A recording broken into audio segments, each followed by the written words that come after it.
guys? Welcome back to Shank, where we tackle questions about sports that aren't raised nor explored enough as far as we can tell. You can find us on Twitter and Instagram at ThinkShank and email us at thethinkshank@gmail.com. I'm Skyler Reinhardt, your personal NBA junkie, philosopher, and tour guide, and today, oh boy, we are doing it half for clout and half for sanity because there has been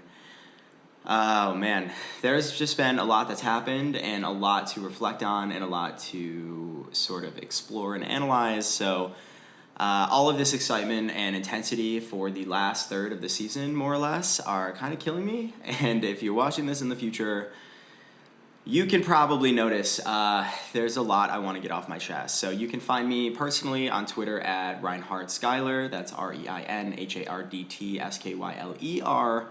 No A's, and Instagram at Skyler Sam, S-A-M, Reinhardt.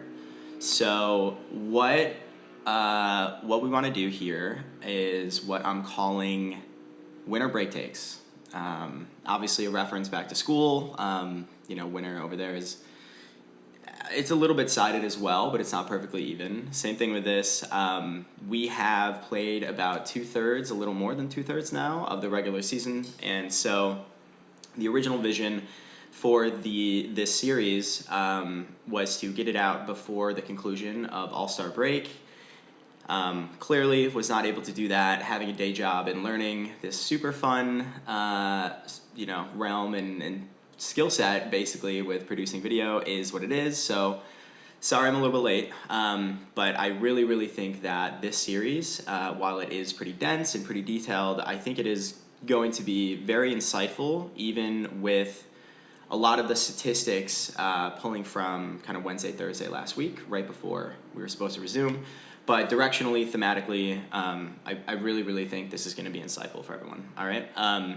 So concept here, winter break takes, is to pump the brakes and take a look around.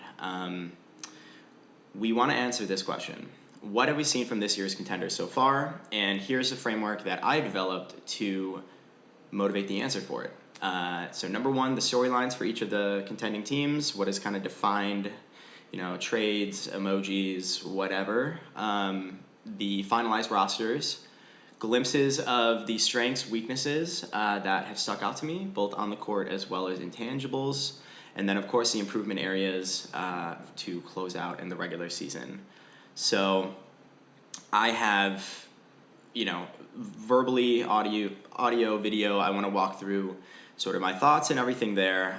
But importantly, I want to call out, check the pinned files on my socials. So I will be uploading these sort of one-page summaries, executive summaries, if you will.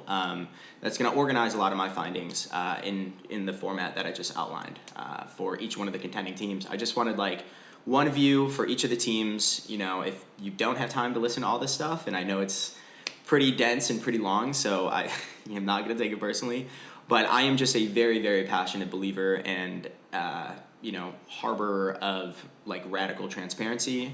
I think it is amazing that people, talk about things and bring up statistics and bring up analysis and things like that.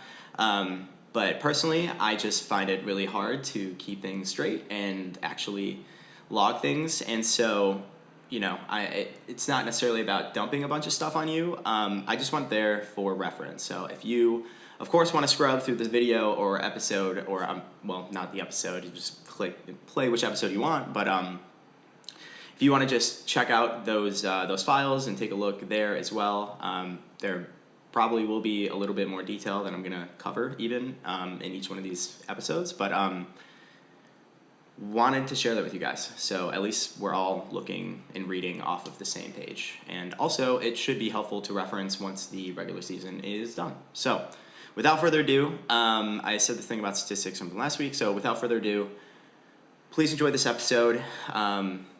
We are covering a lot. So thank you so much for tuning in, and let's think Shank. Part one of the winter break takes, and where I want to start, is the Western Conference. primarily because, like I said in the intro, the Western Conference is razor thin, and therefore, in my opinion, it deserves a lot of primacy. And so I'm going to start just at the top and roll all the way down.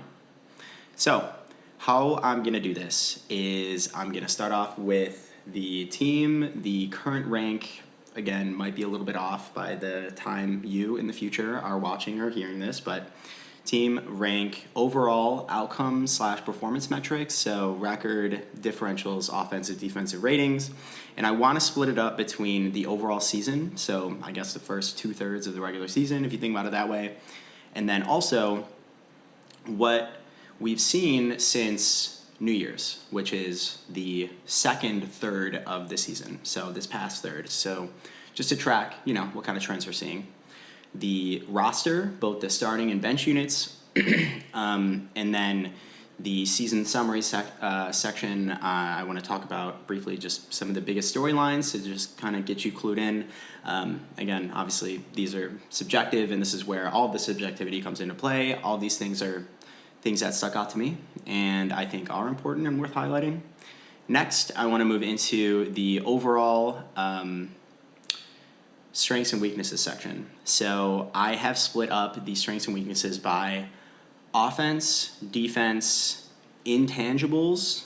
So offense, defense being, on-court stuff, intangibles, and then, of course, the overall section. And then after that, I want to pivot to the overall takeaways very succinctly for you guys. And then the focus areas, improvement areas, of course. And then the very brief rudimentary projection section, which is literally just, here's where I think the floor is, and here's where I think their ceiling is. I am going to spend at most 20 seconds on that. I plan to do a much more thorough and detailed analysis of projections and predictions closer to the actual end of the season, and that is that. Cool. So thank you guys again for tuning in. I'm really excited. All right, we're going to start at the top. So Minnesota is the first place team in the Western Conference. And for the season, their record is 39-16. Since New Year's, it has been 15-9. Their net differential, so points scored versus points scored on, has remained the same at second in the league. Their offensive rating has been 15th overall, 13th since New Year's. Defensive rating overall for the season is first, and since New Year's, it has dropped to second. Shout out to Cleveland. The starting unit is Mike Conley, Anthony Edwards, Jada McDaniels, Karl-Anthony Towns, and of course Rudy Gobert. On the bench, you have new addition Monte Morris, Alexander Walker, Kyle Anderson, and none other than Naz Reid. Season summary. So first of all, I want to call out the Minnesota Timberwolves have been either first or tied for first all season. This is not a late push. This is not anything fluky. They have been dominant out of the gate, and it has primarily been driven by their league best defense. So the second storyline here is defensive juggernaut. And what I have loosely kind of thought of them or labeled them in my brain is the final form Knicks of the Western Conference. If you know anything about the Knicks, especially since Tibbs took over as coach, they are just known to just be mid to bad on offense, but unbelievably bought in and dogged, ragged, like rabid defensively. Swallowing every rebound, diving on the floor, that kind of thing. And Minnesota is relatively similar. I'm going to get into the specifics on the roster of kind of strengths, weaknesses, who the defensive players are at different positions, and why they kind of matter. But it is suffice to say that it is a roster that is constructed by design to be defensively bulletproof outside of the top 5, virtually from the top guy to about the 9th or 10th guy. And I'm going to dive into that a little bit deeper as we go along, but that'll be it for now. The third, Gobert and Cat synergy, finally. So a huge question facing the Wolves as they entered this season actually was driven by what happened midway through last season when Rudy Gobert joined the roster. Many fans and non-fans of the franchise thought and felt that the franchise sold the farm in order to get Rudy Gobert on the team. It was a pretty highly controversial move at the time, despite Gobert pretty unanimously being viewed as the best defensive player in the league at that time, I would say. And I would say even more so than that, he's probably been like one of the greatest defensive players of the century, quite frankly. And that's its own discussion, and you can get down there, at least at that time, again. But his integration with the Wolves was rocky, to say the least, when he first came over midway through last year. Couple things. One, Karl-Anthony Towns is a X number time All-Star guy. It was his team before they drafted Anthony Edwards number 1 a few years ago. He was the 2020 draft. R.I.P. But Cat was the guy there. If you played fantasy like me back then, he was a probably first or second pick every single year. He would just inhale like Kirby every stat possible. He's a 6'10" power forward / center that can stretch the floor, and he's a sensational outside shooter with very severe limitations defensively as well as mentally, I would say.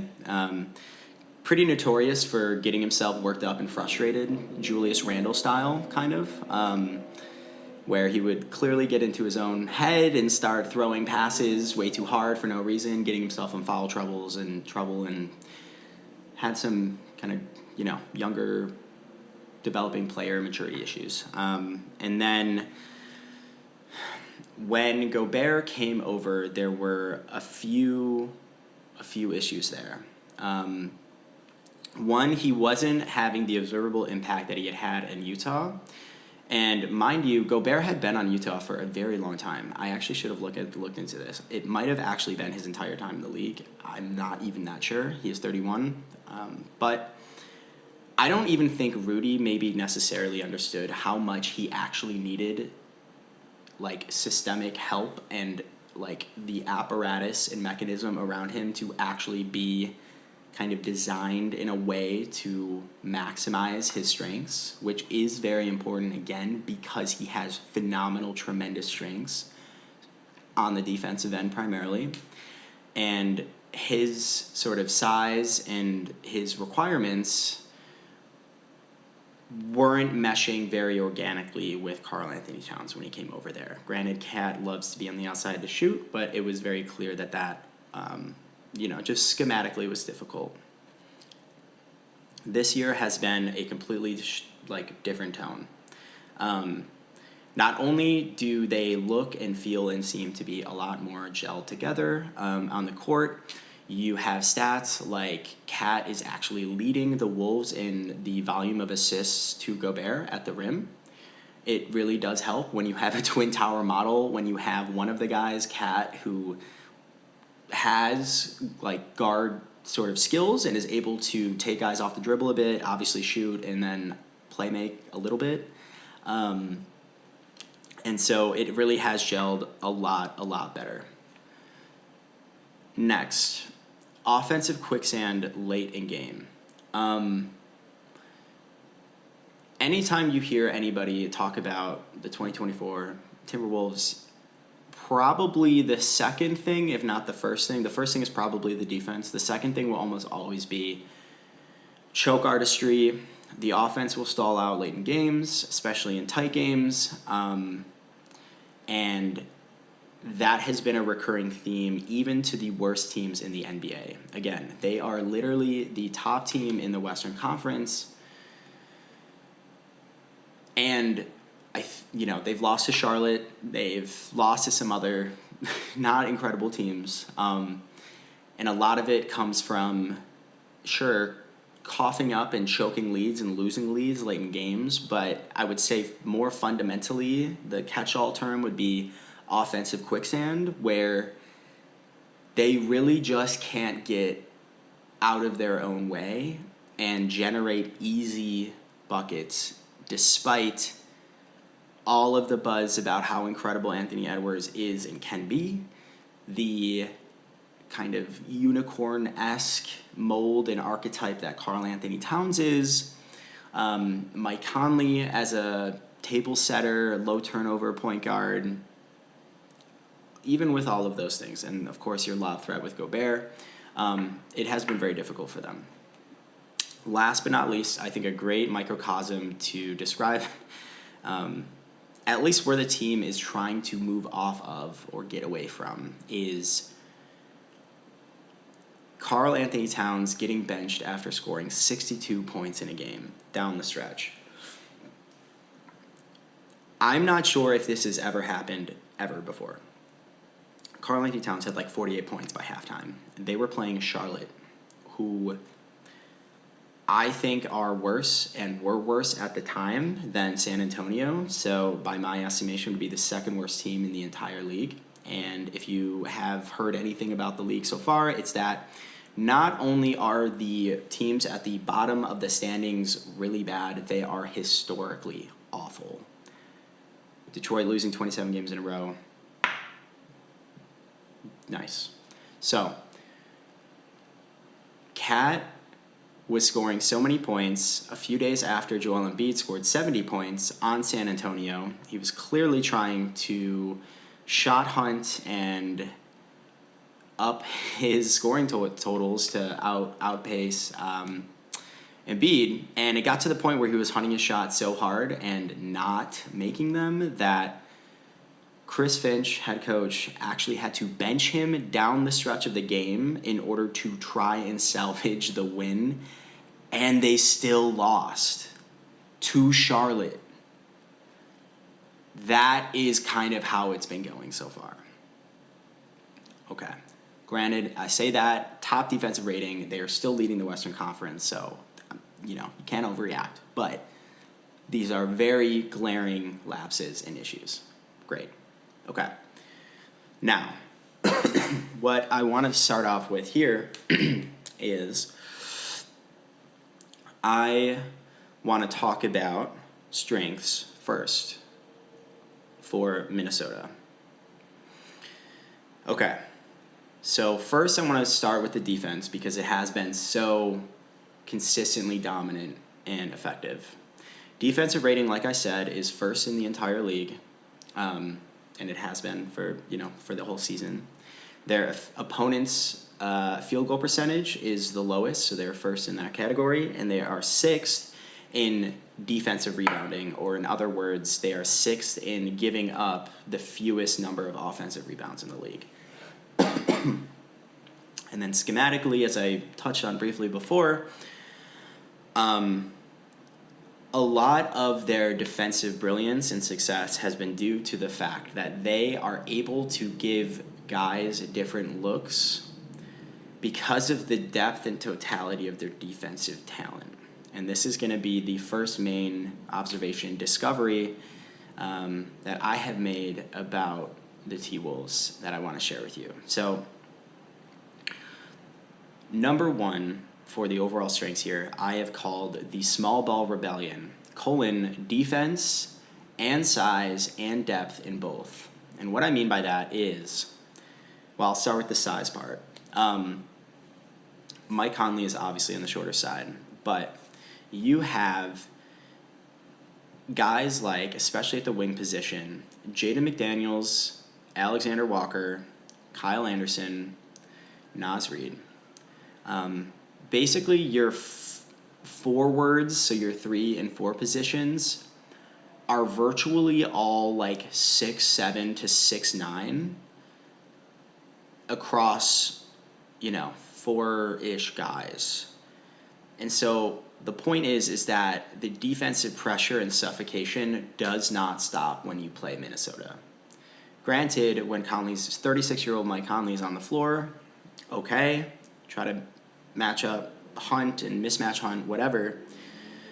But what ends up happening quite often is, especially in like I would call it like rolling periods of basically like late in the third quarter, for example, or starting the fourth, or late in the first quarter, starting the second. So some of your bench lineups. What Minnesota particularly loves to do to really, really ensnare the other team is they will put Anthony Edwards at the 1, and they will bring in Alexander Walker at the 2. Jaden McDaniels most likely will be, almost guaranteed, will be first team all defense this year. And then they will have Naz Reid, McDaniels at the 3, Naz Reid at the 4, and Rudy Gobert at the 5. And what I'm trying to get at here is Ant will be the smallest guy in a lot of these lineups at around 6'5", 6'6". Alexander Walker is about that 6'8" size, but he is, fun fact, cousins with Shai Gilgeous-Alexander. Obviously, huge deal this year, but I say that for the build comparison, which is pretty similar to McDaniels. McDaniels is almost just like he's like the next Pokemon evolution form of Alexander Walker, where these guys are, they're not overtly tall. McDaniels is actually 6'9", which is crazy, but Alexander Walker is closer to like 6'8" or 6'7", whatever. But they are unbelievably long. I don't know, for example, what McDaniels' wingspan is. 8 freaks me out when I actually see him contest a shot. And to just, I'll just put a ribbon on that. You have Alexander Walker there, very, very long. He can be at the 2 or the 3. McDaniels, 3, 4, whatever. He's 6'9", super long as well. Naz Reid is about 6'9", 6'10", coming in for Karl-Anthony Towns. Karl-Anthony Towns himself is like 6'10". Gobert is 7'1". The point I'm trying to get at here is the size is not necessarily just about vertical height. Obviously, Gobert is very tall, but they are very, very long. And why that matters is when they're playing these small ball teams, and why I call it the small ball rebellion, is it is drastically less challenging and difficult for these guys to close passing lanes quickly and consistently because of their length. Essentially, length, athleticism, etc., and obviously the depth of that. So, just to put a ribbon on this, Alexander Walker, similar mold as McDaniels, very long. Then you have Kyle Anderson as well coming in for McDaniels. He is 6'9", wouldn't you guess it? Naz Reid, I also said, is 6'9", 6'10". He can even play. He plays small ball 5 sometimes as well. Their backup, Monte Morris, of course, will be on the shorter side. He's like 6'1". Mike Conley's like 6'3", 6'2", or something. So when those guys are in the game, certainly the smallest, but it is a rapid and radical jump up in their size and length. 2 through 5, virtually nonstop for the entirety of the game. And the second part of this overall, strength here is... I say defense and size and depth in both. It's not only the size and length part, but it's also defensive tenacity and talent. And so this is a subjective take that I have developed after watching the game for so long and so closely. Could be a hot take, I'm not really sure. But I feel that at a certain level, to reach a certain level of defensive dominance and brilliance in the NBA, there actually are certain things and, skills, abilities, whatever, that you cannot teach. I truly do believe defense is different from offense in that there are just literal instincts that you cannot actually develop, and you do develop initially, or whatever your initial coach has taught you, and how you approach and view sort of the game and where your instincts lie. And the Wolves, again, not only have the physical tools and profile to be elite as is, a lot of these guys are very, very innately defensively talented. McDaniels, Alexander Walker, Kyle Anderson coming off of the Spurs. They were basically the Miami Heat of team defense before the Miami Heat took the baton. Naz Reid as well has been a very, very critical bench player that has been an incredible system player on both ends of the floor. But even his defensive instincts are tremendous. And I just don't hear people really cleanly label that as such. And I think that that's very important. So depth in both of those things. Elite defensive instincts paired with the physical tools and profile that kind of you need to be very, very effective on defense as is. Beautiful marriage in place. And like I said, it really doesn't let up from 2 through 5 for an entire game. Okay, so that is just number one. Number two, Gobert trades punches for Cat assisted lobs. So I just want to touch on this really, really quickly. If you had heard anything about the T-Wolves last year as they neared the playoffs, it probably wasn't good news, and I touched on this before about the Cat and Gobert synergy. In lead up to the start of the playoffs last year, after having been on the roster for a mere couple of months, basically, Rudy Gobert, during a game, threw a punch at his teammate Kyle Anderson. Not a tremendous look. And then once the playoffs really started getting going, Jaden McDaniels, their premier, again, without a doubt, will be a first-team defensive team member. Wasn't even able to play at all in the playoffs because he broke his hand from punching a wall. I believe there was some kind of game or scuffle or something, and he, I can't remember if there's actually footage of it, but he punched the inside of the tunnel at the arena that the game was being played. And you can actually see this guy basically break his own hand from punching a wall. Not amazing. So that is what they were working. And then Naz Reid had a surgery. He wasn't able to play in that first round against Denver.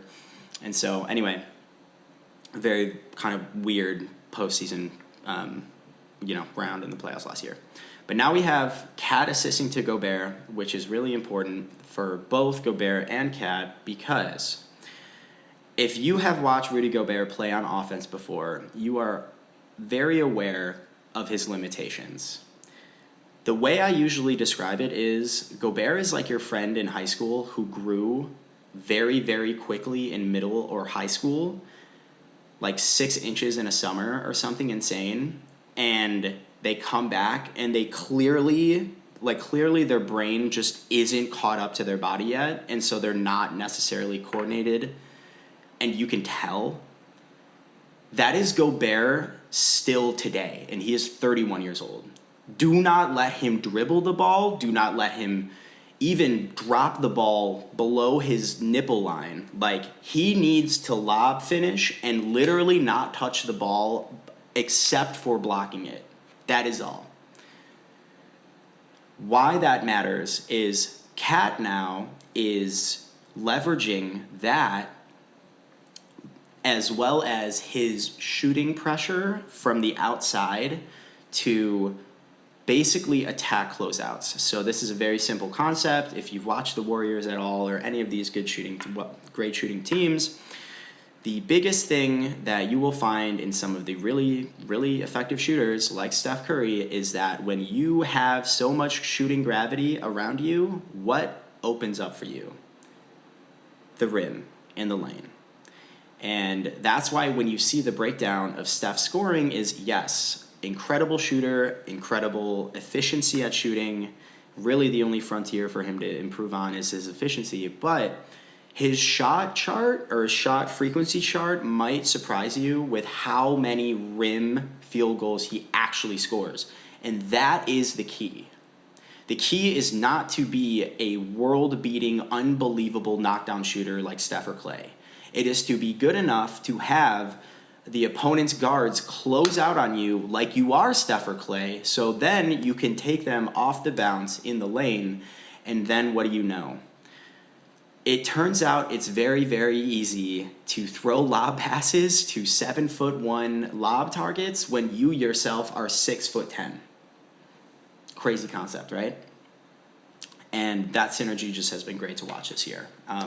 Like I said, it's cool for Cat because I think him playing before Rudy, it was very difficult for him to kind of have this kind of role. Before, he was just really just a pretty kind of standard, either self-creation or kick-out guy, spot up.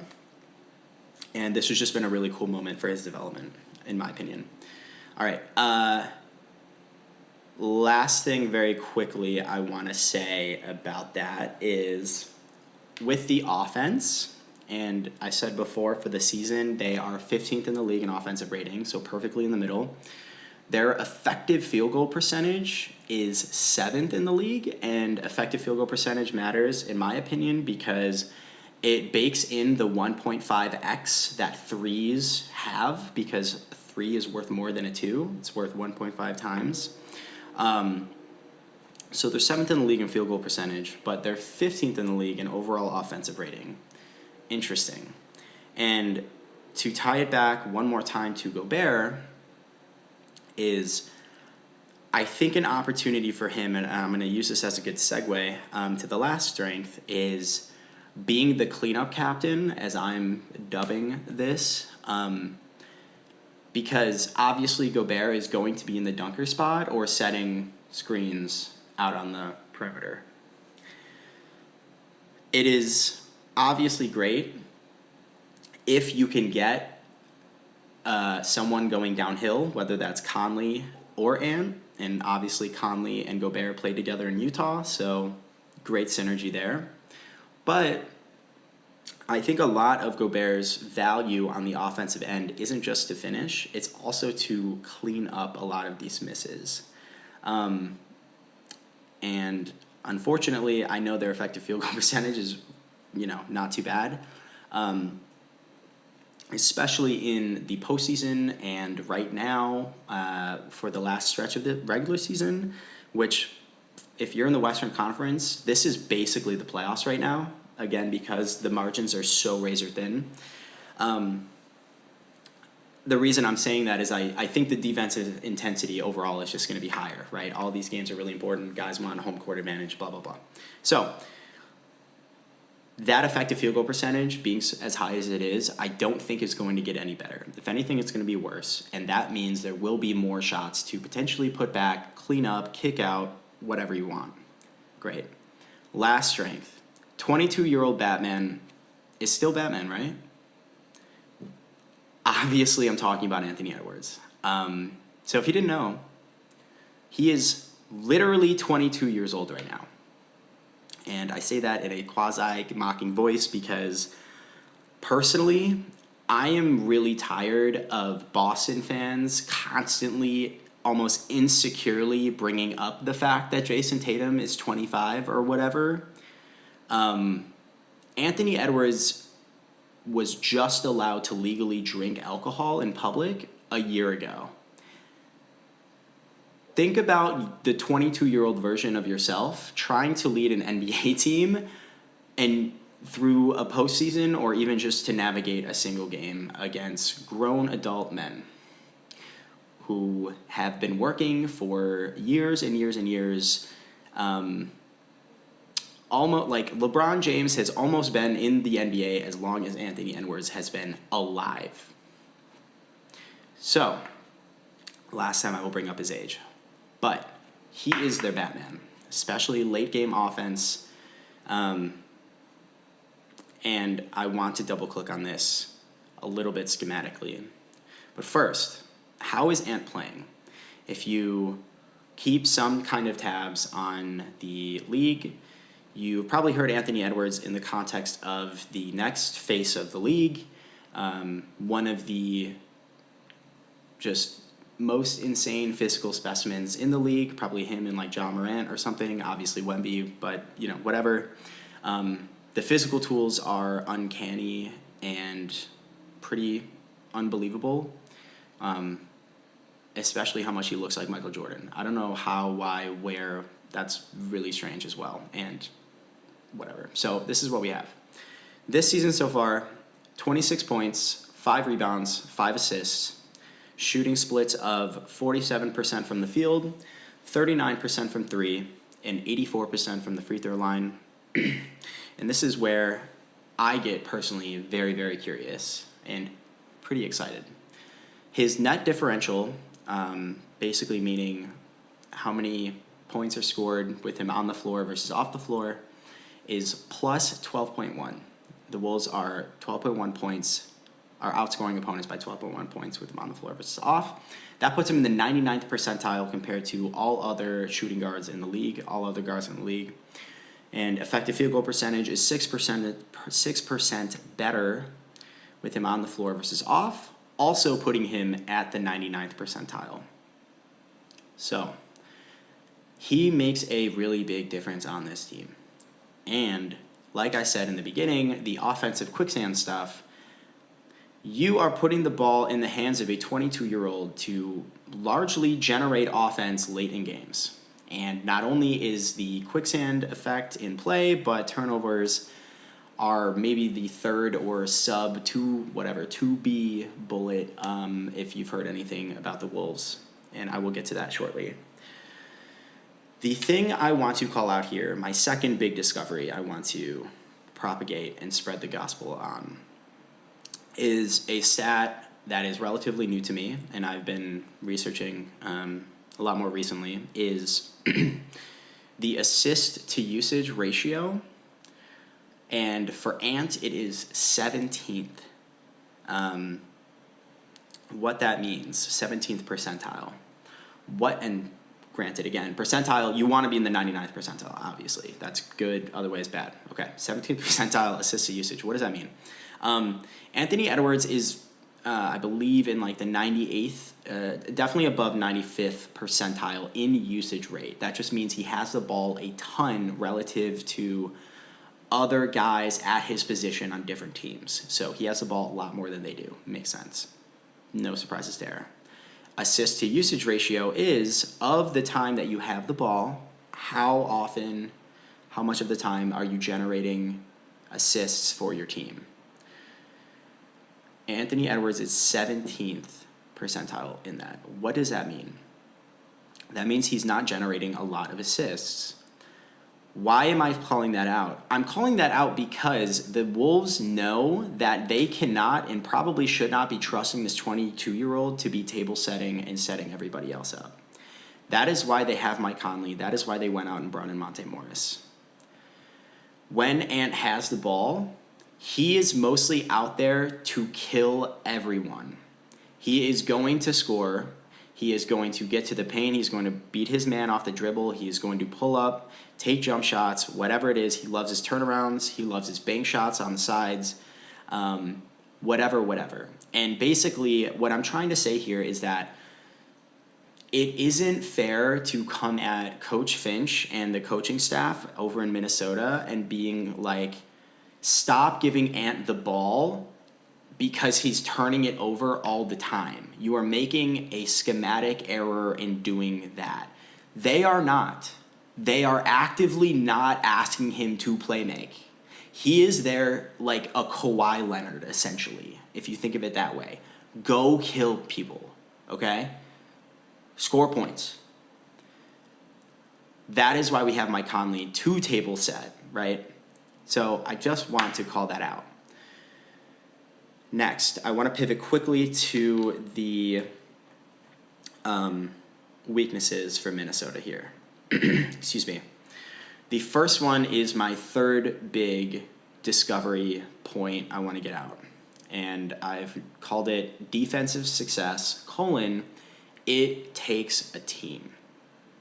So I kind of hinted at this before with the fact that they have the depth of both size and natural innate defensive talent and instincts. But now I want to get even more specific. Here are the overall outcome, like performance metrics outcomes for the starting lineup and the bench lineup. So sorry, excuse me. For the starters, which again, is Mike Conley, Anthony Edwards, Jaden McDaniels, Karl-Anthony Towns, Rudy Gobert. So far this season, they have a net differential that is in the 72nd percentile compared to all other lineups in the league, over 100 possessions, I think. 72nd percentile in differential. 67th percentile in offensive rating. 66th percentile in defensive rating. And 1,000 possessions played. So,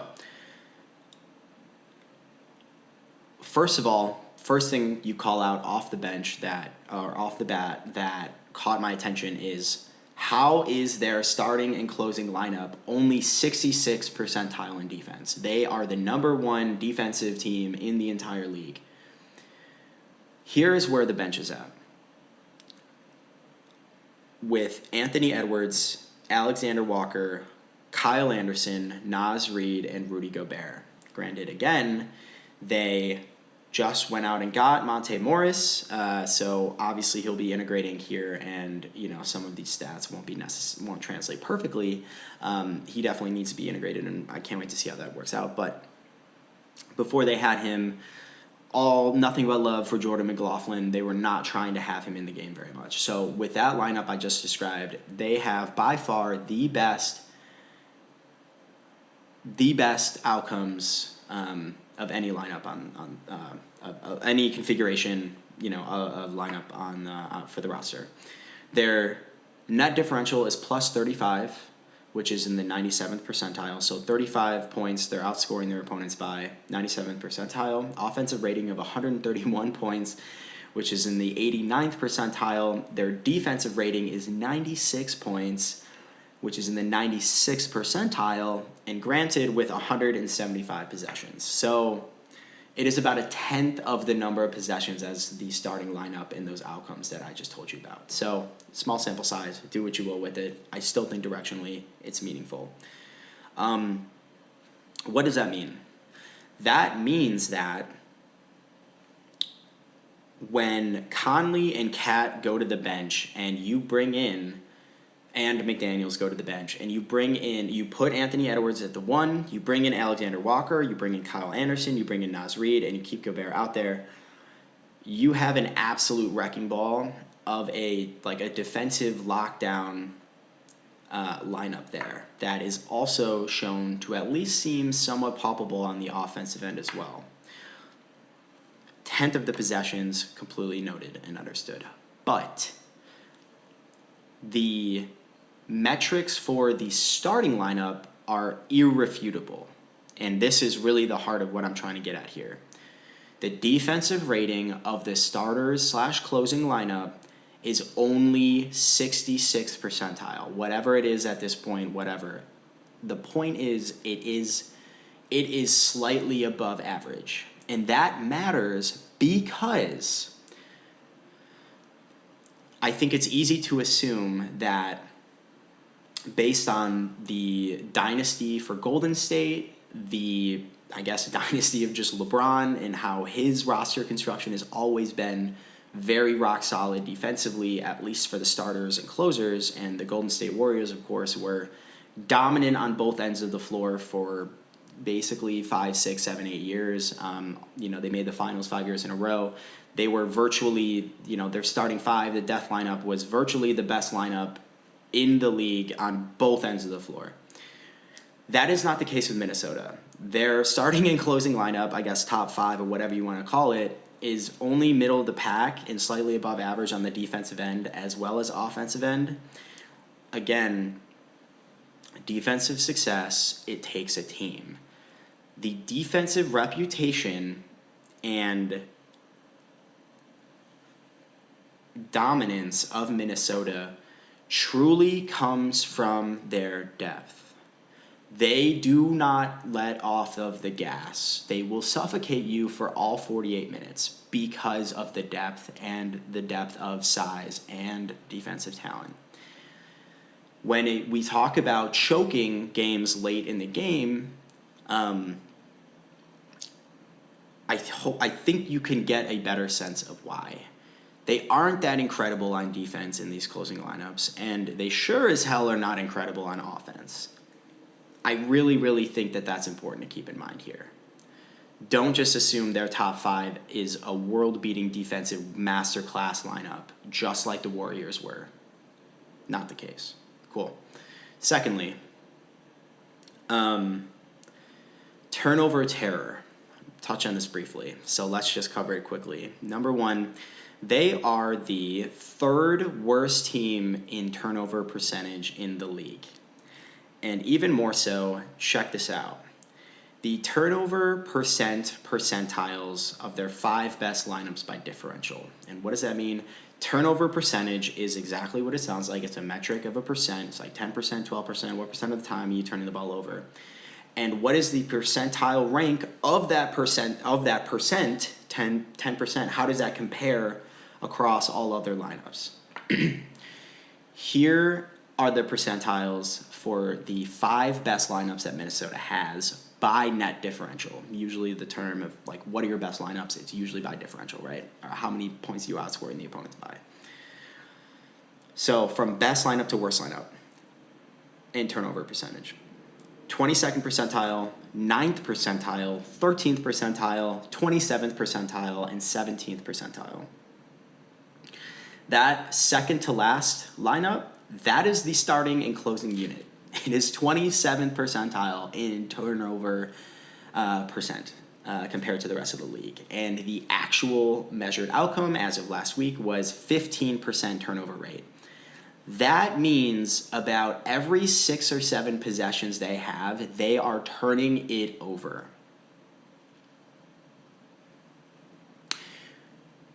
And I think this is where, rightfully so, right or wrong, the Anthony Edwards thing comes into play. Because again, if his usage is so high and they are turning the ball over so much, logic leads us to the conclusion that he's shitting the bed. Anthony Edwards specifically has a 41st percentile rank in terms of turnovers. And again, I just want to point to that assist to usage stat again.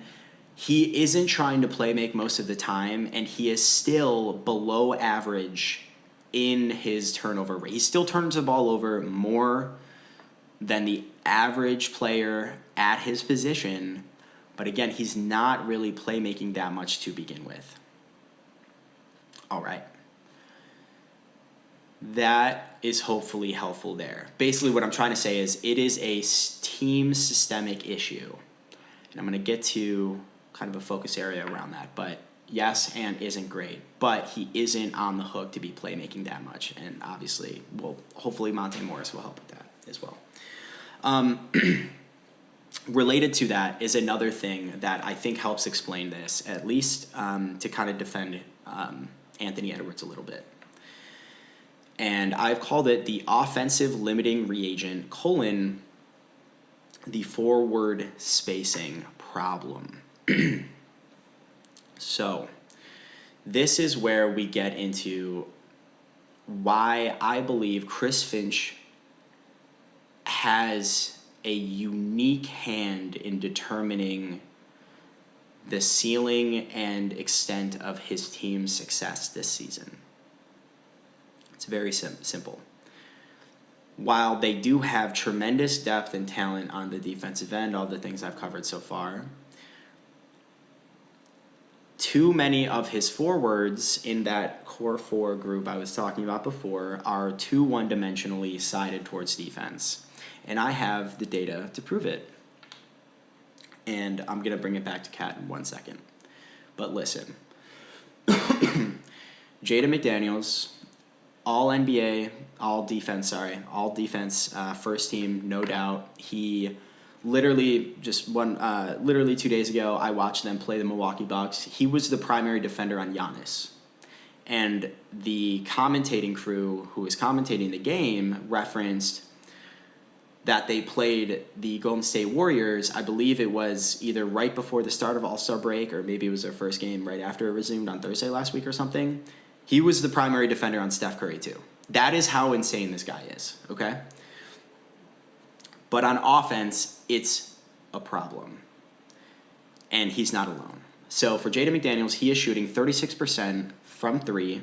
He is shooting 28% from the corner, 73% at the rim, 92nd percentile, very good. And then in the short mid-range, 52%, putting him at the 95th percentile. Not exactly spacing the floor. Great. But he gets in close to the rim and can finish a little bit and do putbacks, that kind of stuff. Kyle Anderson, his backup replacement, whatever, off the bench. Effective field goal percentage of 49% overall. That puts him at the 16th percentile. 3-pointers, he is shooting 23%. That puts him at the 5th percentile. Last year, for comparison, he shot 41% from three, which was 84th percentile for his position. He's usually, power forward, small forward, whatever. Huge, cataclysmic drop-off for Kyle Anderson. I hope the dude is okay. It's honestly at that kind of point. You don't go from 41% to 23%. It kind of almost reminds me a little bit of Andrew Wiggins on Golden State, where he missed some time during the season last year. Still, literally nobody understands why. And actually, I think tonight, Tuesday, February 27th or whatever, he missed another game due to personal reasons. And I just saw a clip of Steve Kerr talking about we're going to keep it private. I don't know what's going on with Wiggins, obviously, whatever. I don't even care to speculate about that. But he clearly has not even been remotely close to the player he was before whatever that is, started. I just bring that up as a comparison for Kyle Anderson. I don't know how you have a drop-off that big, but I digress. That is just what it is.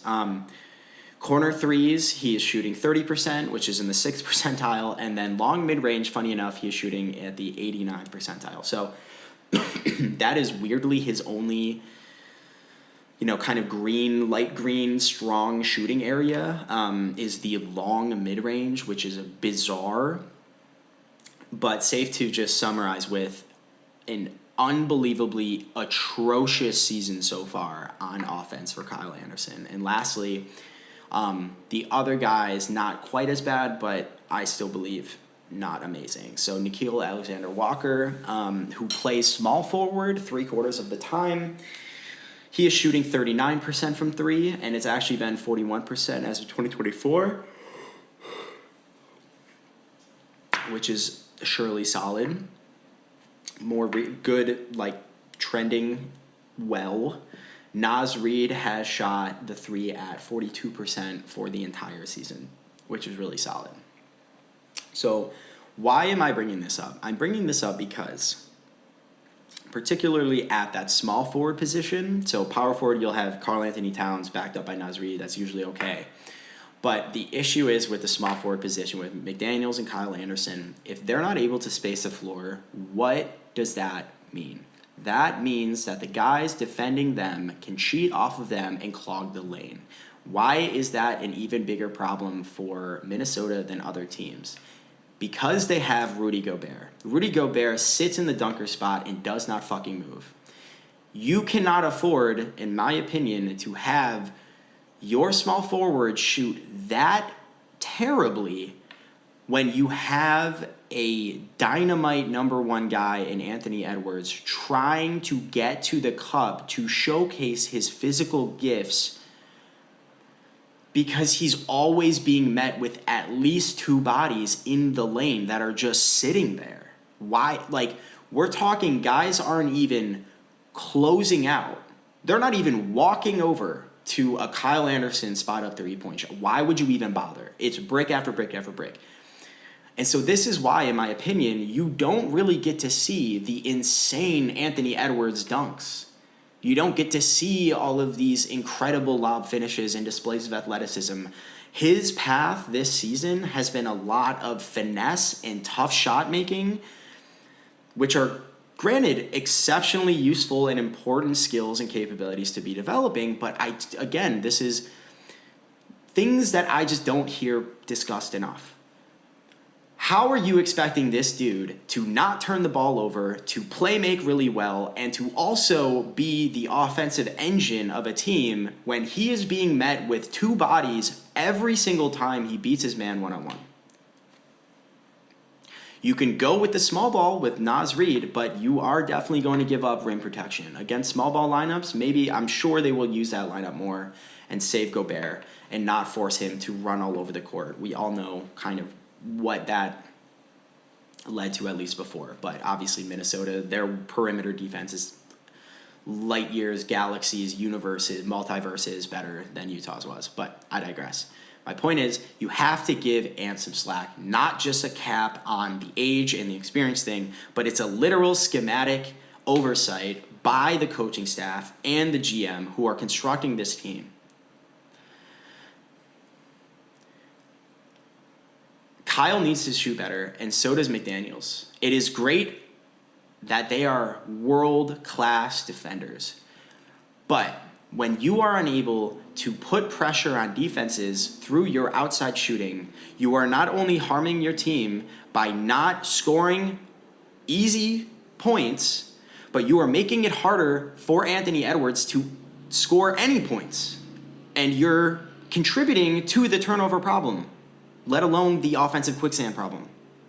So that is why I also have, offensive limiting reagent, small forward spacing. There is a very real world where McDaniels and Anderson's ability to knock down shots ultimately determines whether or not they make it out of the first round of the playoffs. I'm going to tell you that right now. Great. All right. And then to just break it down really quick, a couple other just random stats. Like I said, overall for the year, their offensive rating is 15th, so middle of the pack. I mean, it's not terrible, but whatever. Funny enough, I just found this interesting. They are 20th in the league in offensive rebounds for themselves when they're on offense, which is not kind of what I expected. But the thing with offensive rebounding is it's a schematic decision most of the time. For example, Golden State. Golden State is notorious for being a small team that is okay with gambling and committing to trying to get offensive rebounds and get more shots on goal. They're trying to win the possession game. Whereas you have teams like Oklahoma City who are constantly subject of criticisms like they're too small. They are almost dead last in offensive rebounding, and that is Coach Dagnall's schematic decision. He is of the school of thought that because we are small, fuck the offensive boards, get back in transition, and at least have us stand a chance of slowing down the other team. Otherwise, we're just going to get cherry-picked all day from your Jokic outlet passes, your Kevin Love fucking touchdown throws. We're just too small. And then we're going to have to foul, and then all of a sudden, Chet has 5 fouls in the third quarter. Like, we're not going to do that. So the reason I call that out is Minnesota's not small at all. Like, enormous. And I guess Coach Finch is of that latter school of thought, like Dagnall from OKC, where don't worry about offensive rebounding, get back in transition, which, hey, all power to you. Being the first-rated defense is what it is, and that matters. But when you have these non-shooters, like McDaniels, like Anderson this year, I'm not so sure that that's the right bet to make. You have the size, you have Gobert, who is just going to be sitting in the dunker spot anyway. Get the boards. Get easier boards. Get yourself fouled. You have all this length and size. I don't understand how you are 20th in the league in offensive rebounding, particularly when you are just emaciated and starving for any kind of offensive advantage to score. Everybody knows offensive rebounds, the efficiency of the actual shots the efficiency or the quality of the shots that come out from offensive rebounds are generally better, right? Because you have guys, they're watching the ball, whatever, they lose track of their man, whatever. And that's where you get the Golden State, the timeless kickouts of the offensive board. They kick it out. They just are, top to bottom shooters aside from Draymond. Bam, splash, you're done. And not saying Minnesota has those knockdown shooters, but it's still a good practice. So something that I'm just always being mindful of. Okay. Intangibles very quickly.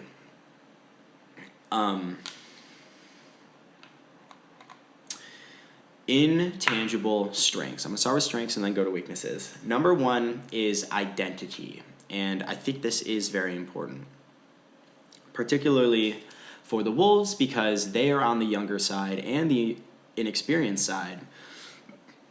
And everything to do with the 22-year-old Batman thing and having whatever, all these things. Identity to me is a schematic and systematic descriptor. It's not it's not necessarily just a cultural thing. Identity is a play style to me. Minnesota has done a good job of that in that they have very, very clear roles. So I have role clarity. You have defensive stoppers and you have offensive poppers. So unlike your Clippers or Phoenix or kind of Golden State or Oklahoma City or Boston, where everybody does everything basically, everybody has guard skills, everybody spaces the floor, they can pass, dribble, and shoot, blah, blah, blah.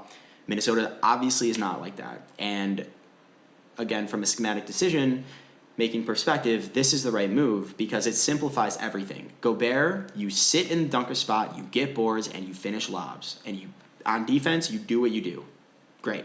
McDaniels, go to Giannis, go to Steph. Do not let them score. Great. Cat, get buckets, don't care. Spot up, do whatever you want to do. And kill everybody. Conley, do not turn the ball over. Give us easy shots.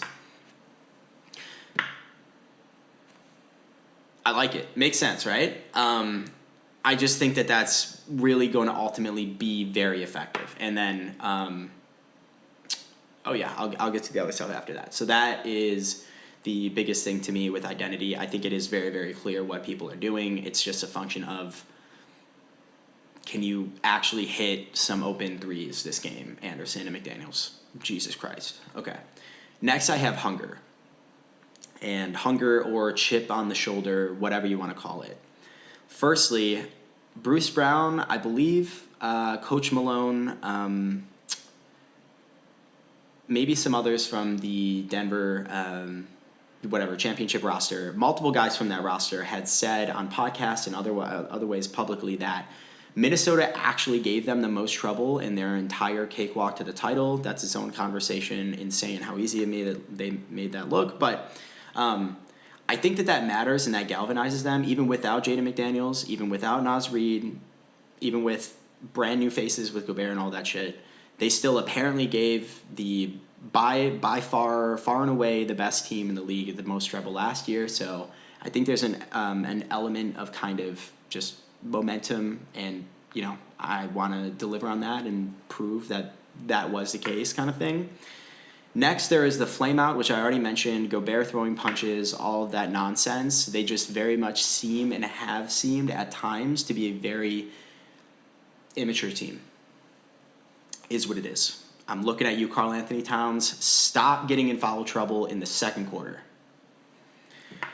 Third, the controversial package for Gobert. I mentioned this before with the selling of the farm. If you listen to sports media podcasts, particularly with the NBA, you have most likely heard that a lot of the reporters and journalists, I don't know why, really like to still bring up how much Minnesota gave up for Gobert. Personally, I just live in Southern California, and everything is inflated always, and it's always just getting worse for the middle class, and it's inflation, dude. It just is. It's always going to be there. So maybe another galvanizing factor where Gobert comes out to prove that he's worth how much they traded to get him. And then last but not least is the franchise itself. They haven't made it past the first round of the playoffs since 2004. Shout out KG. That's a really long time. Being from upstate New York and outside of Buffalo, I can empathize with playoff droughts and, meandering success. And I think that matters. So when you have a number 1 draft pick that seems like he could be, a top 5 player in the league, you just made a huge swing for allegedly the best defensive player in the league. You have, again, the identity I talked about, yada, yada. I think that helps and that matters. All right. Additionally, the continuity piece, this past trade deadline, literally all they did was get Monte Morris for virtually nothing. So I think that helps and that matters. It's just generally more time and, chemistry building between, again, Cat and Gobert specifically, I think is just huge. And then last but not least, Ant the dog. I really like that name. I just want to briefly touch base on one of my favorite moments of the season and why I think Anthony Edwards, why I do believe and have stock in him being a significantly impactful player in the league. Back in November, the Minnesota Timberwolves played the Golden State Warriors. This must have been after the game where Draymond choked out Gobert from behind, I believe. Yeah, because he was still in the game in the fourth quarter. I think Cat got a breakaway or something in transition, but then Draymond did a take foul or whatever and, fouled him really hard to make sure he wasn't going to score. Ant gets up and you can hear him, which, side note, I love the fact that I think this year we can just hear the players talking to each other just more than ever, and I just love it, and I hope that they continue on that trend because especially Ant is fucking hilarious, and I love listening to him. But Ant gets up off the floor after a pretty hard foul and is like, yo, we don't do that. Like, watch it. Like, that was too hard. That was really unnecessary. And that went about as well as you would expect from Draymond Green. With absolutely no self-control or regard for any degree of professionalism or regard for others' well-being. So you just hear him, again, on the normal broadcast, hear him saying over and over while Ant is shooting free throws. They're still barking at each other while he's shooting 2 free throws. And you just hear Draymond go, what you going to do about it? Like 5 times in a row, including those 2 free throws. Ant goes on to score 13 of his 33 points in the last 9.5 minutes of the fourth quarter. Just all but iced Draymond's antics. And you can tell I am by no means a Draymond Green fan. I might be one of his biggest haters anywhere. I relished in that moment. And, of course, Minnesota went on to win the game. Golden State was really not doing well out of the gates this season, so it wasn't a super, super big surprise, but it was just the way that Ant responded in that moment, again, at his age, is unbelievable. The pedigree that the Warriors have, struggling or not, I was like, oh my God, that is exactly what you want to see. Some of you might know exactly what I'm talking about. That game was phenomenal. They could not stop Ant. And it really, really came from that one exchange. And he went full on, fuck you, pay me, let's dance. And he torched him, and it was awesome. So I love that. Overall, the whole overconfidence thing, I think, sure, can be a detriment, and everybody will point to the turnovers thing. Part of what I'm trying to do here is kind of disprove that myth in a way with all the different arguments I brought up, but sure. I also just think fundamentally, whether better or for worse, it makes him less predictable.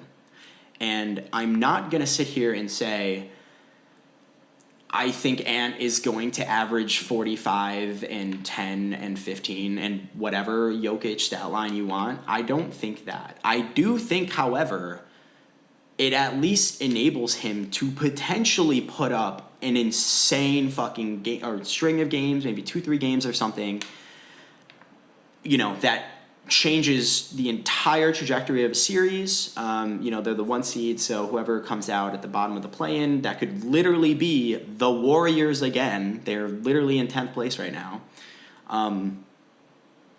Whatever. I just find there to be some latent value in that, and I think that is a good thing. I like it. Obviously, it has its own risks, but great.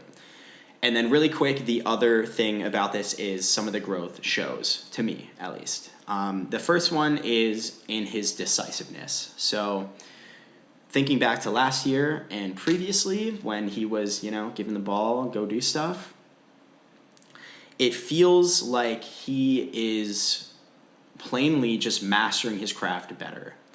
And you can see this in, I don't know, I wouldn't even say like flashier ways. So like, for example, there was one play in particular where Minnesota played Milwaukee, I think on Saturday night, this past Saturday, a few days ago, where he was out in the open floor. I think it was just a normal defensive rebound or something. They got him on the hit-ahead pass, and he was on the kind of right wing. And I can't remember if it was Connaughton or Dame. It was one or the other. I think it was Dame.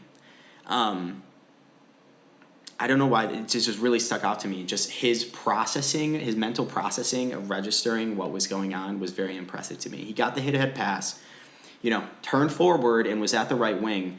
Just seemed to identify, okay, mismatch, Dame, got it, distance to the cup, one dribble, initiate contact, in basically one motion, bank shot in from like 10, 12-ish feet away, and it was like a text of, a Harry Potter textbook of just like a GIF or a GIF or whatever on like a page. And it was like, that's exactly how you should be. It was very fluid. It was very clean. And those are the types of things that stand out to me in terms of, mastering the craft and all of that. In addition, just like the spins and things like that, back to the whole, terrible spacing that Minnesota has, he's had to get kind of really good at these really tough shots, and you'll see him take a lot of those spin, like turnaround jump shots, and even the ones that go off glass, which are just really, really insane to see a kid like that, not only to be taking that, but to be making them at the clip he is. I don't have data there, but it feels like a pretty reliable shot to me. Yeah, man.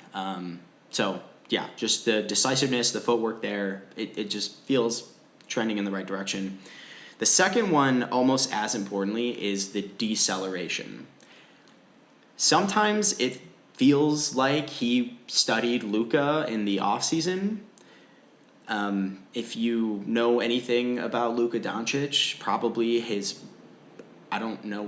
signature move, if you will, is probably what he calls the slow step.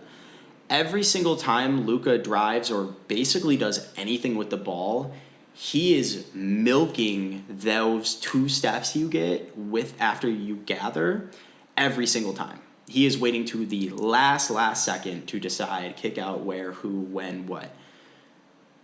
And is starting to do that, and it's really freaky because he's actually got untouchable physical gifts to complement it.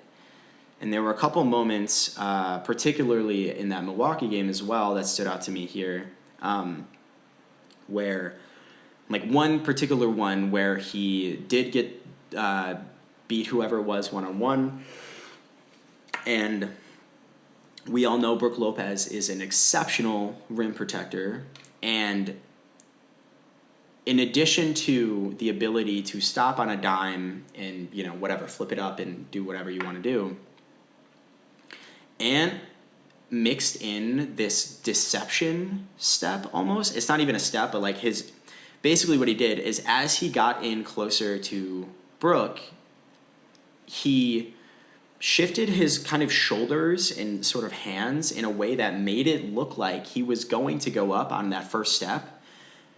and then just took the second step and basically just circled around. It wasn't like a Dwayne Wade side to side. It was like almost like a hezzy pull up, but then another step around, and he was under the basket at that point, and then finished reversed. And it felt like Brook was 20 yards behind him at that. Like, Brook bit, obviously, and it was like, it was nuts. It was like Brook could have been a mile behind him at that point, because again, he has the tools to just cover this much ground, and with the body control and the deceleration and reacceleration, basically, obviously he's slowing down to sell like he's going to go up, but then he reaccelerates for the last. It was crazy. It was really crazy. I haven't even seen Luka do that kind of thing at that point, but obviously, again, I think his physical assets are a little bit different. I digress. Lastly, decision making. He made, in my opinion, one of their best hallmark wins of the season for the entire team, and that came against Sacramento. Definitely in 2023. It was earlier in the season, but it was another play that really stuck out to me. Last possession. I can't remember if they were down or it was tied, whatever. But I guess related to the decisiveness piece, I think him really internalizing and utilizing the gravity that he now really recognizes that he gets from the other team and the ability to leverage it. And what ended up happening was, I think it was an inbounds play. He got the ball or whatever, and he, excuse me, he got the ball right away. I don't think they had a ton of time, so it was like very, very quick. But he got the ball in. I think he had a half step on his defender on sack. I forget who it was, probably Fox or whoever it was. Or probably Keegan, whatever.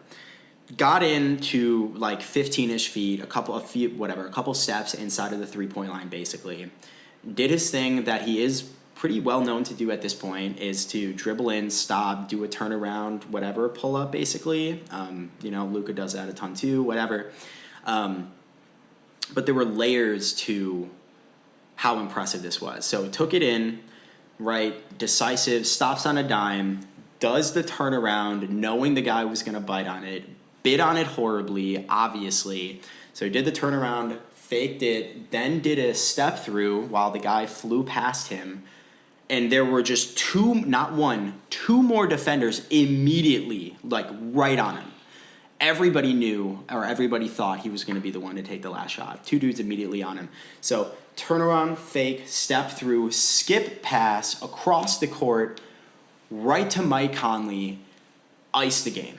There wasn't a defender within maybe 12 feet of him, because literally everybody in that arena thought that Ant was going to be taking that last. And I was like, yo.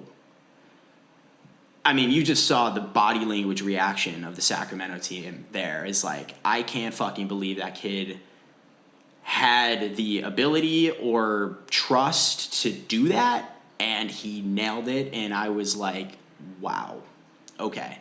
So if you're able to diversify your threats, basically, into that Luka Jokic type of thing where you are working and leveraging your own gravity and the Steph shit and whatever, we all might be effed. It's going to be him and Shea and Luka, and that is your entire Western Conference. Thanks for coming out. That is all. So that all wraps up into the decision-making piece. I know I'm reaching deep in the bag here because that was very, very early on in the season, but these are just the flashes that matter to me. Quickly. Intangible weaknesses now. I'm so sorry. I'm taking forever. I really, really know. This is what I mean, guys. This is why I was off for 2 weeks. I'm a freak. Okay. Excuse me. Intangible weaknesses. The first one is coaching pressure. So I mentioned this before, but it's an extension of that kind of one-dimensionality that a lot of the, at least forwards on the roster have.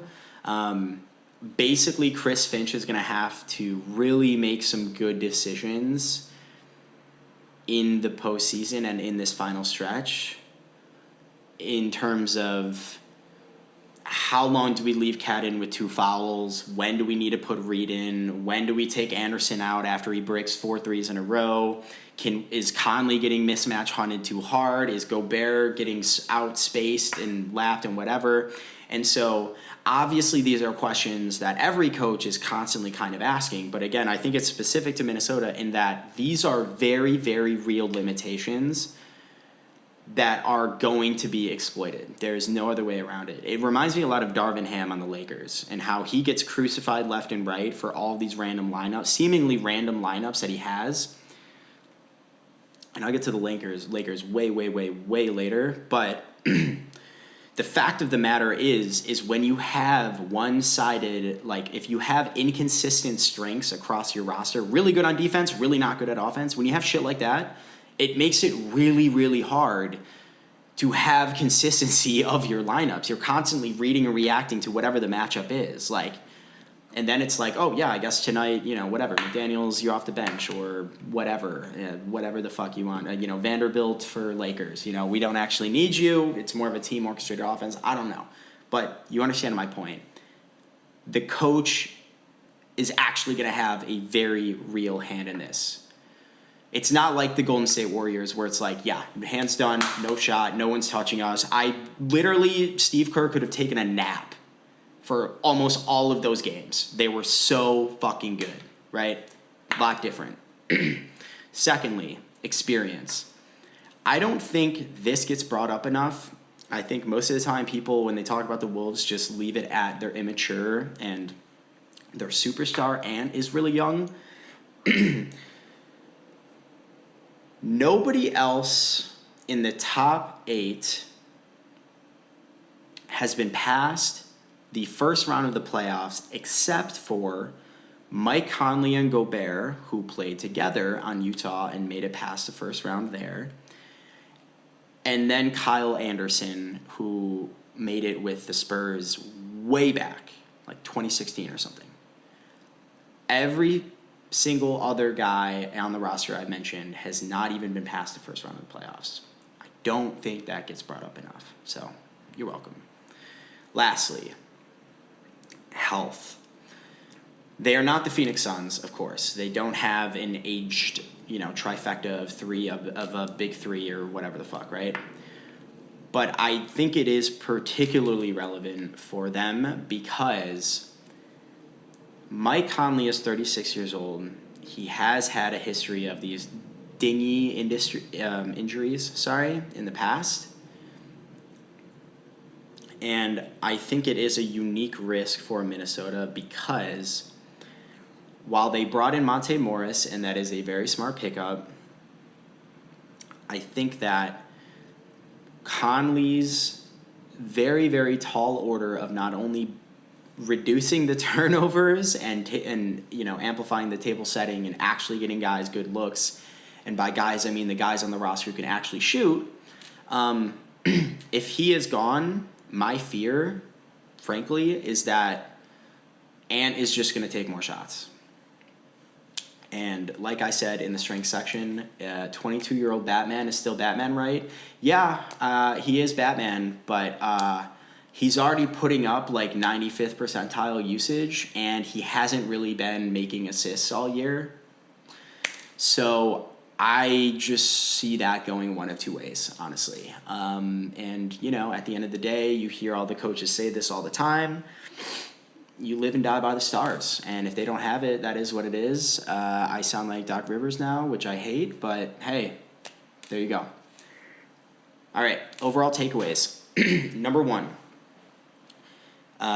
So the biggest sort of overall things I want to just, conclude with. Number 1 for me is the small ball rebellion, defense and size and depth in both.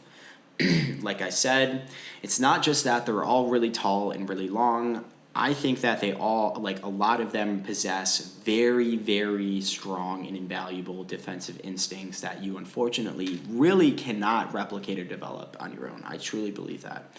And that is what makes them special. And in addition to that, The totality of that across the roster and that suffocatingness from minute 1 to 48 is really special as well. So we don't just have defensive specialists like the Lakers with Jared Vanderbilt, who is just going to be a mercenary and you just throw him out there, or like Matisse Thybulle back in the day with the Sixers, right? You just let him loose and whatever. They're mostly all really, really good. All right? Cool. And then next, the offensive limiting reagent, the small forward spacing. McDaniels and Anderson, like I said before, can very, very seriously see them being a enormous X factor in the postseason as far as can they hit shots, can they actually get some respect on defense, what does that open up for Ant and Gobert, yada yada, great. And then last but not least, none of this might actually matter because 22-year-old Batman is still Batman, right? Is he just going to get pissed off and start actually blossoming into an absolute superstar? It is entirely possible, in my opinion. The dude is a gamer and a psychopathic competitor. He's got that Jimmy Butler look in his eyes sometimes. It kind of freaks me out, but gets me weirdly excited. Is what it is. All right. Focus areas. 1. Solidify lineups, especially the closing ones. Similar to the coaching pressure thing, Chris Finch needs to be on his game. If Cat has 5 fouls, when does he come back in? If Naz Reid is in a good rhythm offensively, when do you put Cat back in? If Kyle Anderson is 1 for 10 from the field, what are you going to do about that? Solidify that, especially in the closing. Oh, and like I said as well, with the closers and starting lineup only being 66th percentile in their defensive rating, that's not amazing. So you might even need to swing the seesaw even more one way or the other. So things to be mindful of. Secondly, and another thing I haven't heard brought up much, sorry, I keep saying that, but I think it's important for me to clarify this. Develop a bread and butter offensive play. And listen, I know you guys don't have a bulletproof Jokic and Murray two-man game that literally nobody can crack the code on. But you kind of should. Like, I know I'm half joking when I say that, but like when you have these unicorn-y upper echelon guys like Cat and Gobert with his rim pressure and like an absolute stud number 1 and length and athleticism and outside shooting and playmaking from like I don't really understand the offensive quicksand too much aside from the go ahead and self-create. I have to believe there is schematic opportunity to create some kind of bread and butter play that gets you out of the mud. I don't know. I probably, I would definitely have to dive in and do a lot more, more detailed analysis. But the more I thought about this, as much as thought as I did put into this, the more I poured into it, the more I kept thinking to myself, is it possible to get an easy shot? Just looking at the players and the roster and the profiles that, to my knowledge, I would think so. I really would think so, especially with Cat, man, especially Cat. So that would be a really, really key focus area for them if they can figure that out. Third is hone Ant's late game decision making. Goes without saying, but down the stretch here, if they have very tight games, get Ant reps at the last second, skip passes or whatever, just to refine that. Obviously, do that. And then last but not least, of course, you gotta just help McDaniels and Kyle Anderson's confidence. I don't know what leads somebody to have a 20 percentage point drop off in their 3-point percentage rate in Kyle's case, but Jesus Christ, please do better. I love you, man. I loved watching you be a de facto point guard in the postseason last year for some of the just craziest junkyard dog basketball I've ever seen, and it was inspiring to see you just step into that. And again, you were making all these shots, and you looked really, really great, and I was really excited for it. Whatever is going on there, whatever, we don't know. I don't know, whatever, but again, layers of not supporting your team, maximizing your team as best you can. And same with you, McDaniels. Okay. Way too early projections. This is going to be super fast. It's just the floor ceiling. So for the floor, very simple, and you're going to hear this a lot. I have round one for virtually everybody. They are the first place team in the Western Conference, and they very well could lose to the Golden State Warriors, who are currently in 10th place. That's where we're at, guys. Ceiling, I have the Western Conference Finals. Maybe their length is too much and overwhelming for Golden State, even with Golden State's pedigree. Maybe Draymond Green stabs Gobert with a pen and gets arrested on felony charges right on the court. And then the Golden State Warriors are completely done. There is absolutely, with 1,000,000% certainty, without Draymond Green, that Golden State Warrior team can beat anybody else in the Western Conference in that top 10 without him. So that's always on the line. But even if that were the case, they'd have to come out and, have another really, really great win, which, again, with a team like Minnesota, if they care enough to punch walls because they're mad, maybe it gets galvanized for all the reasons I brought up before. I still don't know if I see them getting past the Nuggets or Clippers. I'm sorry. I'm just going to say it how it is. There is something to say for boldness and momentum and, heart and all these things. There will be a point in time when the best of the best just lock in and do what they do best, and it will be very, very, very, very hard to stop both the Nuggets and the Clippers on the defensive end. Granted, you are the best defense in the league, but that being said, that is what it is. To me, it unfortunately becomes ultimately the classic question of, do you have tough shot makers? And the talent ultimately decides who wins.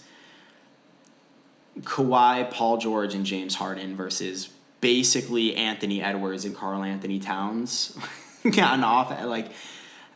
I just don't know about that. And then, of course, you have the, bulletproof Jokic Murray stuff. And Murray is just maybe he's a top 5 tough shot maker in the playoff, like clutch player in the playoffs. So it is what it is. So there you have it, guys.